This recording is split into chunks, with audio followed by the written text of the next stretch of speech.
México subordinado. La subordinación en la etapa neoliberal. 11ª parte. Hoy como ayer, más de lo mismo y en vías de empeorar. Sección 1. Esta es una obra del maestro Héctor Alejandro Mora Gallardo. Hay que recordar que 100,000 personas fueron asesinadas en México en la guerra contra el narco. La mayoría son civiles, no son narcotraficantes, ni policías ni militares. México es un estado terrorista muy peligroso, peor que los países de Medio Oriente, y ese problema parte de la política militar de los Estados Unidos. James Petras. En México, el desgaste del gobierno acelera el proceso de disolución del Estado. Los signos están por doquier, y sobre todo en el discurso del poder público. Cada vez que hablan los funcionarios públicos, se observa su incapacidad para descifrar las señales que le envía la sociedad civil. El mejor ejemplo es el anuncio que hizo Peña Nieto de sus 10 medidas para mejorar la seguridad, la justicia y el Estado de Derecho. El contenido de cada una de estas medidas es revelador de su falta de contacto con el mundo real. Alejandro Nadal. Así, con la llegada del grupo MexGas a Madrid, Pemex amplía su presencia en España y la convierte en el punto de conexión clave para sus negocios al margen de las leyes mexicanas, como han sido calificados desde hace una década por la Auditoría Superior. Nancy Flores.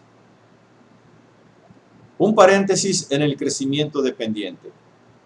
Quien quiere enterarse y comprender la realidad histórica de México, advertirá que por el hecho de haberse efectuado el mayor crecimiento de producción industrial en el sexenio de Manuel Ávila Camacho, 1940-1946, justo cuando acontecía la Segunda Guerra Mundial, tenemos que en tal sexenio se da una circunstancia singular evidente que explica tal crecimiento fulgurante.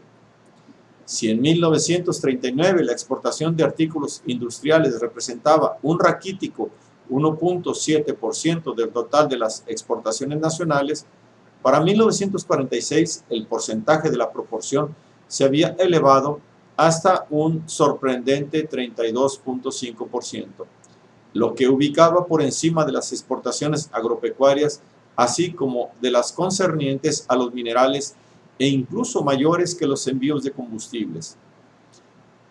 En lo que la industria del acero incrementó sobremanera su producción, pasándose de 143 toneladas a 258,000 toneladas en el mismo lapso. Que si se requería de acero para fabricar armas en el norte. Para que en tal sexenio la inversión nacional bruta se elevase de 666 millones de pesos, en el 39 a 3.286, en el 46 y el Producto Interno Bruto ascendiera a 20.5 mil millones de pesos a 34.1 mil millones de pesos, de aquellos pesos que sí hacían valer su valor en plata. La red carretera y los automotores se incrementaron también de manera impresionante durante la administración Ávila Camachista, de 9.106 kilómetros a 18.544, duplicándose, y de 138.559 unidades a 205.494. ¿Qué explica tan vertiginoso desarrollo? El que los apuros del vecino del norte, con su producción orientada de manera intensa a la fabricación bélica, requiriesen del respaldo de su vecino del sur para complementar el faltante de su, entonces sí, creciente mercado. Es decir, el establishment norteamericano consentía que en su patio trasero se implementase un desarrollo industrial, como nunca antes se había dado, pues le apuraba importar productos elaborados a más de las consabidas materias primas y alimentos para sustentar su consumo interno, amplificado ante la alteración que venía a representar la Segunda Gran Guerra con su exigencia de maquinaria bélica e insumos para librar tan portentosas acciones militares en ambos océanos. Pero el establishment yanqui no deja de efectuar tales movimientos con una estrategia a futuro. El mismísimo 23 de diciembre del 42 se firma un tratado de comercio con México que procedía a reducir de manera drástica los aranceles de entrada de productos y materias primas, así como de alimentos elaborados en México. Al volver las aguas, la producción a su nivel, en el inmediato 1946 se revierte la balanza con el incremento de las exportaciones estadounidenses en función de disminuir sus importaciones y viceversa para el caso mexicano, pasando a reducirse los aranceles en México justo cuando aumenta la producción norteamericana y sus precios al mayoreo. Para 1947, los miembros de la Confederación Nacional de la Industria de la Transformación, CNIT, se dan cuenta que lo propuesto y firmado en el convenio del 42 estaba pensado en lo que ocurriría toda vez que la situación se normalizara tras el paso de la emergencia. En resumidas cuentas, al terminarse la guerra, se acababa la fiesta para la industria mexicana. La Segunda Guerra jugó también un rol favorable a los Estados Unidos en la supeditación de México a su mercado, puesto que si antes de ella el país colocaba el 23% de sus exportaciones y adquiría el 29% de sus importaciones en y de Europa, abasteciéndose en un 37% de materias industriales y en un 35% de alimentos, así como en un 28% de bienes de consumo durables. Un 25% de los minerales de esa nación iban a dar a Europa y también el 16% de los productos industriales made in Mexico. Tan considerable flujo comercial transatlántico lograba compensar en considerable proporción la relación preferente mantenida con los Estados Unidos. El problema consistió en que con la guerra aquel mercado resultó afectado de manera drástica. Prácticamente se cerró, arrojando a México a los brazos abiertos del buen tío Sam. Para 1945, año en que Alemán era proclamado candidato presidencial, el 83% de las exportaciones se dirigían a Estados Unidos y de estos provenían el 82% de las importaciones, vuelta al redil y en mayores proporciones de dependencia. El desarrollo industrial ha de proseguir, pero supeditado a los Estados Unidos, es decir, contando con su estrecha colaboración, así estipulado entre líneas desde la firma del Acuerdo Comercial de 1942. Los estadounidenses sabían que durante la guerra se crearían y arraigarían en México muchas industrias que vendrían a sustituir parte de las importaciones, y el tratado tenía en mente la futura eliminación de estas industrias. Evidentemente, las necesidades por la emergencia vividas en el norte, con su concomitante disminución de las importaciones de allá provenientes, es lo que permite y prácticamente obliga al Estado mexicano a promover la sustitución de importaciones, cuyo derrotero dubitativo, y ya sin la permisibilidad estadounidense, se vería coartado hasta frenarse. El infradesarrollo tecnológico obliga a la obtención de maquinaria, tecnología y patentes de los países avanzados.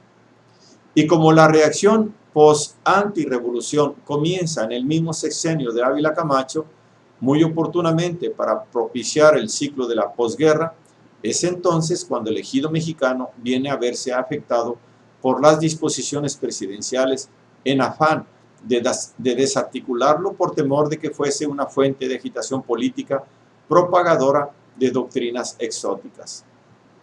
Como buena burguesía reaccionaria, la dirigencia del partido, que abandona las políticas sociales de tenor nacionalistas llevadas a efecto con la administración cardenista, en transición a terminar con el Partido de la Revolución Mexicana, PRM, para dar paso al Partido de la Reacción Contrarrevolucionaria, que viene a ser el PRI, institucionalizando la revolución, verdadero eufemismo encubridor de su sino. La pretendida educación socialista que Lázaro Cárdenas procuró efectuar se veía cercenada, lo que daba lugar a la aparición de ese otro partido de oposición, en realidad mera reacción antipopular, que aparece como Partido de Acción Nacional, PAN, de sus muy católicas y aburguesadas conciencias. Y la reacción burguesa, avalada por el tío Sam, se asume en la nación contando con el campo despejado para llevar a cabo el crecimiento con pobreza y la entronización de una burguesía aupada por el Estado, con políticos que se hacen millonarios y empresarios que cuentan con el visto bueno y el impulso de políticas económicas a su favor, consintiéndolos en demasía, acorde con un modelo de desarrollo capitalista periférico supeditado a la promoción que el Estado otorga al capital para que éste sea procurado por un empresariado que crece inmerso en la dependencia del capital metropolitano. El continuum represivo. Visando hacia atrás, se aparecen los muertitos de entre la niebla de las desapariciones llevadas a cabo por el Estado, de que se extrañan si el PRI ha funcionado con una vocación represiva desde su origen alemanista, imponiendo bruscamente el control de los sindicatos, Central Obrera y Confederación Campesina, con propósitos de neutralizar y desmovilizar los movimientos populares, proyectando el realineamiento a la égida norteamericana que retoma el vuelo de la posguerra, introduciendo una política de índole técnico-productivista para garantizar el crecimiento que la locomotora norteamericana tiraba. Proceso de realineación y desarrollo dependiente, asegurado por una política de factura civil y contando con el arribo a los cargos superiores de profesionistas con título. Crecimiento prioritario con una tolerancia alternativa sin los tapujos utilizados en el sexenio de Ávila Camacho. Aquello pasa a ser la primera etapa del desarrollismo liberal conspicuamente capitalista, en el supuesto de que la iniciativa privada debe concretar el desarrollo, en realidad privada iniciativa que crece auspiciada por el Estado. Lo de Alemán Valdés ya era liberalismo en pleno. El Estado debía ocuparse de crear el clima propicio para que la libre empresa edificara el desarrollo, complementando allí donde a estas no les interesara el particular. El modelo japonés y su ruta eran el ejemplo a imitar y seguir, sin reparar en que los no colonizados japoneses ya habían implementado el desarrollo capitalista local desde mediados del siglo XIX, contando con la venia de las metrópolis occidentales. Por el contrario, México, en su sempiterna dependencia estructural de la metrópoli vecina, no estaba en condiciones de producir su propio desarrollo, promoviendo oligopolios industriales, al carecer de capitales originales en suficiencia. La privada iniciativa no cumpliría con su parte, pero el gobierno sí con la suya, controlando drásticamente a los trabajadores, petroleros y ferrocarrileros someteros. Por igual que Salinas años después, este primer presidente liberaloide procede a modificar el artículo 27 para impulsar la manutención de una burguesía agraria nacional. Crecimiento productivo, desarrollo económico, promocionados con supuestos beneficios compartidos, alcanzando para todos falacia capitalista edulcorada con ideología liberal. El ganón ha de ser el capital extranjero, que viene al país contando con las mayores facilidades posibles para que se desenvuelva, él sí, con toda la libertad y la seguridad de que el gobierno presidencial le garantiza el poder capitalizar sus legítimas utilidades. Entiéndase, el capital matriz tiene prioridad y las condiciones estructurales a su favor. Una nueva ley electoral promulgada por Ávila Camacho permitía centralizar el control de las elecciones en detrimento del poder local municipal, en ese momento regenteado por los setemistas. El PRI nace como un partido que procura la afiliación y el voto individuales, eliminando la votación por sectores, punto clave para golpear la fuerza de los trabajadores.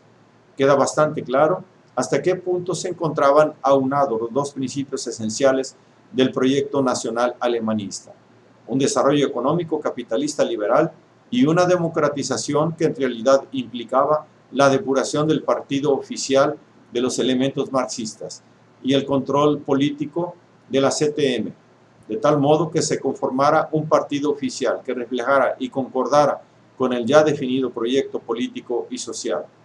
Cierto Al haber instaurado el presidencialismo Cárdenas y al permitir que un moderado lo sucediera, posibilitó que su política social popular no tuviese continuidad, pues acontece que su sucesor designa a su vez su respectivo sucesor y este es un civil liberal que con el poder presidencial concedido puede pasar a menguar, revertir y finiquitar las instituciones y proyectos cardenistas apegados a los ideales revolucionarios. Por ello, con el fin del sexenio cardenista, termina la revolución en cuanto a sus consecuencias políticas promovidas para dar paso a la reacción. Cárdenas había legado el principio político de que el partido oficial constituía un instrumento político en las manos presidenciales, y este mismo principio sería el que posibilitaría la descardenización del partido. Ávila Camacho lo hizo en un principio en el marco del PRM a nivel estructural con la creación de la CNOP, Confederación Nacional Obrero Patronal, y con la creación del PRI a nivel estructural e ideológico por igual. México para los liberales, fuera los comunistas del partido, así nacía el PRI, Lombardo y seguidores a su Partido Popular. Aunque Lombardo Toledano se tardó en salirse del Supremo y todavía apoyó a Alemán en su candidatura, protegiéndolo de otro candidato aún más reaccionario.